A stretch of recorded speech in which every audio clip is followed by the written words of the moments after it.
gracias. Buenos días a todos. Antes de empezar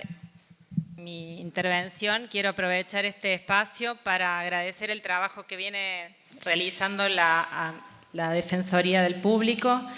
contra viento y marea y reclamar en este espacio también la urgente elección de un defensor o defensora del público de los servicios de comunicación audiovisual mediante mecanismos participativos y en un ámbito federal. Vengo a esta audiencia en mi condición de profesora universitaria como directora de la Maestría en Comunicación y Cultura Contemporánea del Centro de Estudios Avanzados de la Facultad de Ciencias Sociales de la UNC y como directora del proyecto de investigación Espacios Controversiales del Audiovisual. El aporte que quiero realizar se ha desarrollado en estos espacios de manera colectiva. Entendemos que el audiovisual es un territorio de disputas por la palabra, por los sentidos que nos constituyen y dan identidad, y en tanto tal es un espacio profundamente político y que posee una condición de origen asimétrica sobre la cual la desguazada Ley 26.522 trabajó de modo consciente, generando por una parte mecanismos destinados a limitar la concentración de la propiedad y resguardando por otra el acceso de sectores invisibilizados o menguados por legislaciones anteriores, tales como el sector público y el sector no lucrativo en su amplia diversidad. Son ejemplos de ello los diferentes mecanismos de reserva de espectro diseñados y la articulación con la TDT que propendió a la generación de un dividendo digital mediante el uso eficiente del espectro. En 2009 se alcanzó en este país un estado de conciencia inédito en nuestra historia, que colocó la discusión sobre el audiovisual en el sitio de los derechos a la comunicación, subordinando a ello las variables económicas. Se trabajó con base a un principio fundamental que es norma a nivel internacional y por años permaneció ignorado en nuestras leyes. Esto es que el espectro es patrimonio común de la humanidad y por tanto no puede enajenarse, y que los estados deben administrar este recurso finito garantizando un acceso equitativo a él. De este modo, el concepto de interés general se vinculó a los derechos humanos de la comunicación de un modo central y priorizó de este modo políticas de acceso y participación. Sin embargo, a partir de 2015, los significados que se vinculan al interés público se han desplazado nuevamente hacia la dimensión mercantil de las comunicaciones. Los argumentos que se enuncian en los considerandos de la gran cantidad de normativa generada en estos últimos 2 años refieren de modo persistente al mejoramiento de la competencia o a las necesidades de mercado antes que a los derechos de la ciudadanía. En esta línea, asimismo, la discusión acerca del espectro como patrimonio común se ha diluido en los discursos. Parece que este gobierno ha decidido pasar al olvido este principio fundamental.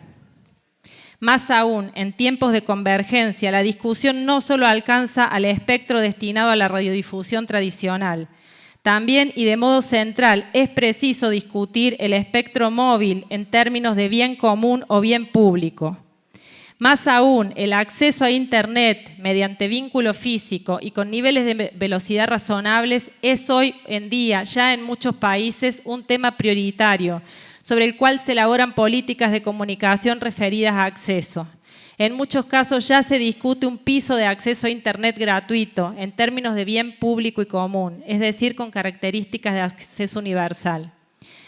Sin embargo, en nuestro país estos términos se han distorsionado a tal punto que no solo presenciamos regresiones como la remercantilización de las transmisiones televisivas de fútbol o la transferencia al sector de las telecomunicaciones de la televisión de pago,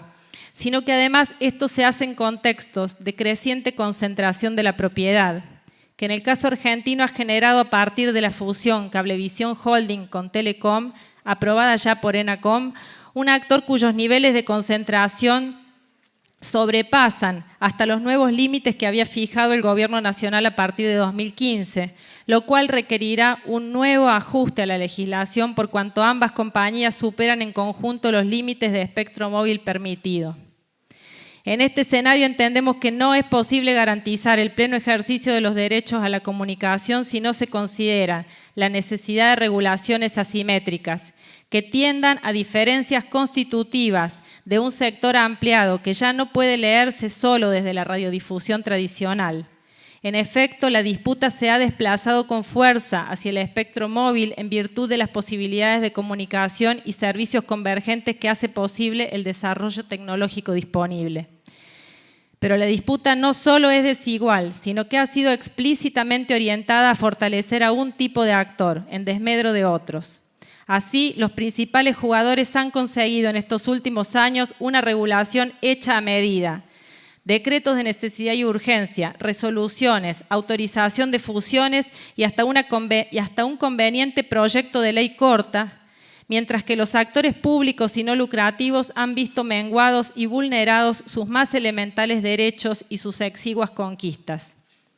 Con el imperativo de la convergencia, el gobierno creó, a pocos meses de asumir, una comisión redactora de un proyecto de ley de comunicaciones convergentes, que no solo actuó con dilación e ineficiencia, sino que además no ha llegado a presentar públicamente más que un listado de principios que debería incluir la nueva normativa, que ni el propio gobierno respeta en sus espasmódicas regulaciones.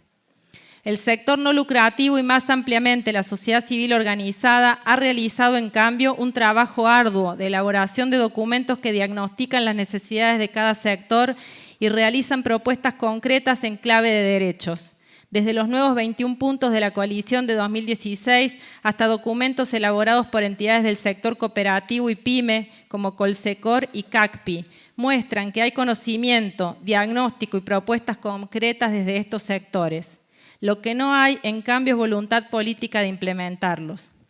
El sector cooperativo y PYME, por ejemplo, ha señalado ya la necesidad de avanzar en regulaciones sobre operadores móviles virtuales, lo cual permitiría real participación del sector en el espectro para servicios móviles, pero además aseguraría la provisión de servicios convergentes a menor precio y en localidades de escasa densidad poblacional.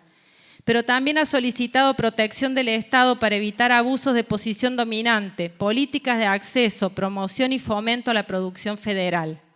De esto se trata la regulación asimétrica, de un tipo de acción estatal que entiende las políticas en clave de diferencias, de diversidades y que puede proteger, promover y fomentar el crecimiento de actores de pequeña escala con economías acotadas, que en algunos casos resuelven sus objetivos en el lucro y en otros en proyectos colectivos de carácter cooperativo, comunitario, popular o alternativo.